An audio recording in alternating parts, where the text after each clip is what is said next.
Invoquons ensemble le Saint-Esprit. Esprit de Dieu, nous te demandons ta présence maintenant. Aide-nous à prier. Libère-nous des pensées mauvaises. Libère-nous de l'inquiétude, de tout ce qui remplit notre cœur et qui n'est pas toi. Viens toucher ceux qui sont en direct maintenant, ceux qui sont en replay, non seulement eux, mais aussi leurs familles. Amen. Premier mystère lumineux, c'est le baptême de Jésus au Jourdain. Et le fruit du mystère, comprendre combien nous sommes aimés. Frères et sœurs, pour vous qui avez des enfants, j'imagine que vous les aimez, vos enfants. Vous les aimez lorsqu'ils font de belles choses, vous êtes fiers d'eux. Quand c'est moins joli ce qu'ils font, que c'est pas très sympa, eh bien, vous les aimez toujours, même s'il vous faut parfois les corriger, évidemment, pour les aider à avancer dans la vérité, dans l'amour. Mais vous aimez vos enfants, dans toutes circonstances, et quelles que soient les saisons, l'atmosphère, leur caractère. Eh bien, Dieu, c'est notre Père. C'est la même chose. Il nous aime d'une manière inconditionnelle. Mais on l'oublie. On a peur de celui qui nous aime le plus au monde. Vous voyez qu'il y a une espèce de... C'est une folie. Comment pourrions-nous avoir peur de la personne qui nous aime le plus au monde? Une personne qui non seulement nous a déclaré son amour par la Bible, qui est une lettre d'amour, mais qui non seulement l'a dit, mais en plus est devenu un homme, a donné sa vie comme signe d'amour, comme preuve d'amour. Il a signé cette lettre par son sang et il a mis un point pour dire « Je vous aime, point. Je vous aime d'un amour éternel. Qui vous touche, touche à la prunelle de mes yeux. » Dieu nous aime et nous avons peur de Dieu. Eh bien, nous allons demander, dans ce mystère du baptême qui fait de nous des enfants de Dieu, eh bien que cet amour, nous puissions le recevoir à 100% et que la peur soit bannie de nos cœurs. Amen. Merci Seigneur de nous l'accorder. Le mystère, eh bien, lumineux, c'est la prédication de Jésus-Christ, la puissance de la parole de Dieu. Et le fruit du mystère, on va demander la grâce de la proclamer et de la déclarer dans notre vie. Frères et sœurs, je me suis rendu compte que dans le combat spirituel, proclamer à voix haute la parole de Dieu, c'est une bombe atomique anti-démon. Quand Jésus a été tenté au désert, vous le savez, le diable va le tenter dans des aspects extrêmement perfides, qui ont vraiment tenté Jésus. Vous voyez, c'était pas une petite tentation, non, non. Il est venu le toucher dans des zones vraiment, vous voyez, il voulait lui faire mal, il voulait le faire tomber. Et qu'est-ce que Jésus a fait? Il n'est pas resté en train de tourner les pouces et puis en train de réfléchir. Il a déclaré la parole de Dieu. Le diable crachait son venin et Jésus déclarait la parole de Dieu. Il sortait le glaive à 2 tranchants de la parole de Dieu et il tranchait cette parole venimeuse par la parole sainte. Eh bien, j'aimerais te dire, toi aussi, dans ton combat spirituel, quand tu sens que tu es découragé et qu'il y a une situation qui ne change pas, au lieu de dire « c'est impossible, j'y arriverai jamais », et tu t'emprisonnes, tu t'enfermes, c'est l'enfer spirituel en faisant ça, déclare plutôt « mon Seigneur est mon refuge, il est mon bouclier, en lui je suis capable de tout ». Et c'est la vérité, notre capacité vient de Dieu, tout est possible à celui qui croit. Proclame-le à voix haute et tu vas voir déjà dans ton cœur, tu es déjà un peu moins triste. Et tu sais pourquoi ? Parce que la parole que tu proclames, elle sort de toi, mais elle revient par tes oreilles, elle rentre dans ton cœur. Elle te redonne à toi-même l'espérance, et elle fait fuir les bataillons des démons. Alors, apprenons la parole, mangeons la parole, aimons la parole, et déclarons la parole, et vous verrez, notre vie se sentira bien meilleure. Notre Père qui es aux cieux, que ton nom soit sanctifié, que ton règne vienne.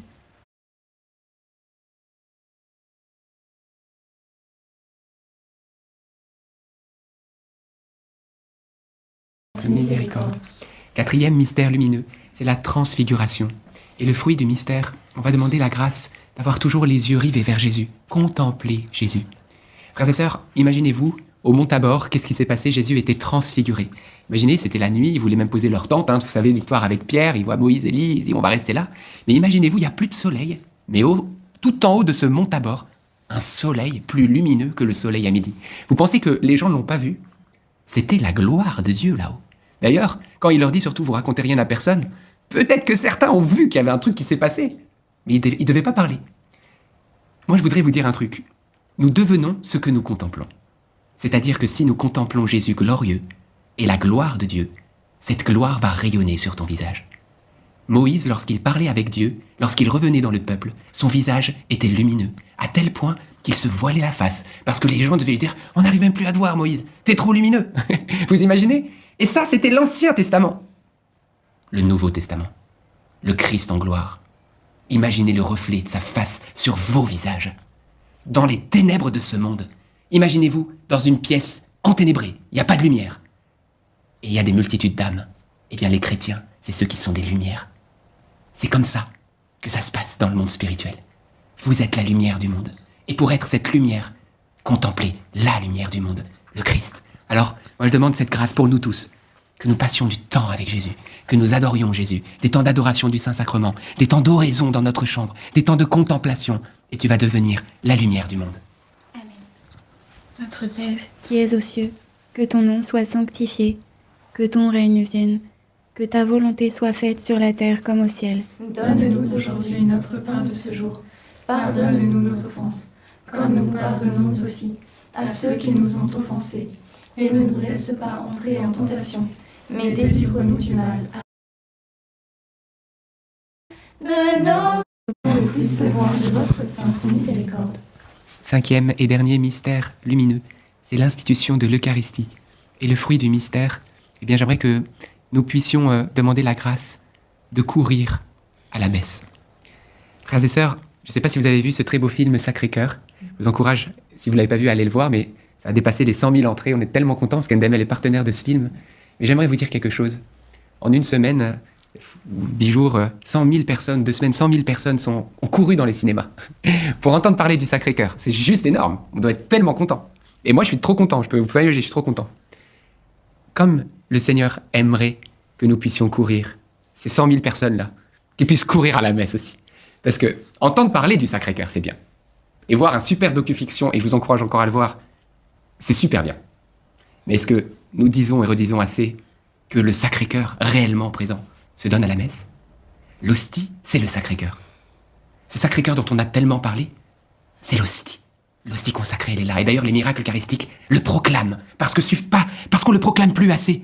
Prions pour nos prêtres, qui sont les gardiens du Sacré-Cœur. Cette garde d'honneur, c'est eux, les prêtres. Lorsqu'ils disent une parole, ce morceau de pain devient le Sacré-Cœur. Wow!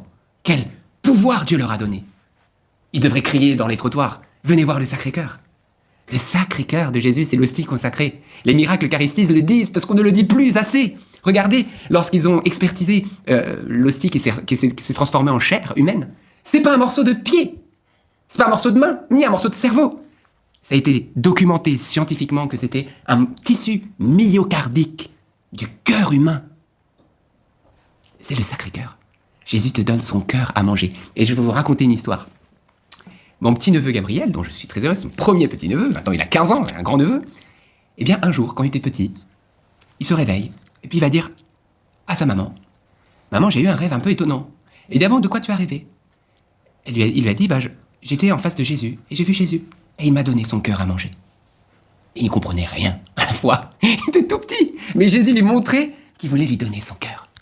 Le Sacré-Cœur se donne. Alors, courons à la messe, comme nous sommes allés courir voir ce film. Amen. Et proclamons combien le cœur de Jésus est avec nous. Amen. Notre Père, qui es aux cieux, que ton nom soit sanctifié, que ton règne vienne, que ta volonté soit faite sur la terre comme au ciel. Donne-nous aujourd'hui notre pain de ce jour. Pardonne-nous nos offenses, comme nous pardonnons aussi à ceux qui nous ont offensés. Et ne nous laisse pas entrer en tentation, mais délivre-nous du mal. Amen. Je vous salue Marie, pleine de grâce, le Seigneur est avec vous. Vous êtes bénie entre toutes les femmes, et Jésus, le fruit de vos entrailles, est béni. Sainte Marie, Mère de Dieu, priez pour nous pauvres pécheurs, maintenant et à l'heure de notre mort. Amen. Je vous salue Marie, pleine de grâce, le Seigneur est avec vous. Vous êtes bénie entre toutes les femmes, et Jésus, le fruit de vos entrailles, est béni. Sainte Marie, Mère de Dieu, priez pour nous pauvres pécheurs, maintenant et à l'heure de notre mort. Amen. Je vous salue Marie, pleine de grâce, le Seigneur est avec vous. Vous êtes bénie entre toutes les femmes, et Jésus, le fruit de vos entrailles, est béni. Sainte Marie, Mère de Dieu, priez pour nous pauvres pécheurs, maintenant et à l'heure de notre mort. Amen. Je vous salue Marie. Les noces de Cana et le fruit du mystère, eh bien, nous allons faire confiance à Dieu. Frères et sœurs, comme il est doux de vivre dans la confiance, de se dire et de croire et de savoir que Dieu est maître de tout, qu'il s'occupe de tout, qu'il est toujours là, toujours les bras chargés d'amour et de présent, et qui s'occupe des besoins matériels et spirituels d'une manière parfaite. Et nous le voyons à Cana. Nous voyons, on pourrait dire, oui, Dieu, il est là pour les besoins spirituels, il veut nous sanctifier, mais nos besoins matériels, comment nous allons manger, comment nous allons boire, comment nous allons nous vêtir, nos enfants, le travail, tout ça, c'est pas vraiment ce qui importe. Eh bien, c'est pas vrai. Jésus, tout l'importe. Les choses importantes, les choses spirituelles et même les choses matérielles. Et moi, j'aimerais dire à tous ceux qui sont en ce moment dans un défi matériel, choisis la confiance. La providence est une science exacte qui ne se trompe jamais. avec la providence, ça marche toujours. Mais la clé de la providence, c'est la confiance. La clé de la providence, c'est de marcher avec Dieu et de vivre selon ses commandements. Cherchez le royaume en premier et sa justice, et tout cela vous sera donné par surcroît. Donc la clé de la providence, c'est de chercher Dieu de tout son cœur et sa justice, c'est-à-dire la sainteté, son amour. Et lui, il s'occupe de tout. Alors, les noces de Cana, il s'est occupé de tout. Ta vie personnelle, il va s'occuper de tout. Aujourd'hui, on veut te dire merci, et merci à Marie qui intercède pour nous. Amen. Notre Père qui es aux cieux, que ton nom soit sanctifié, que ton règne vienne, que ta volonté soit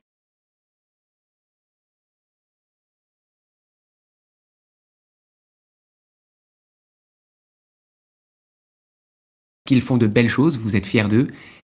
Siècle. Amen.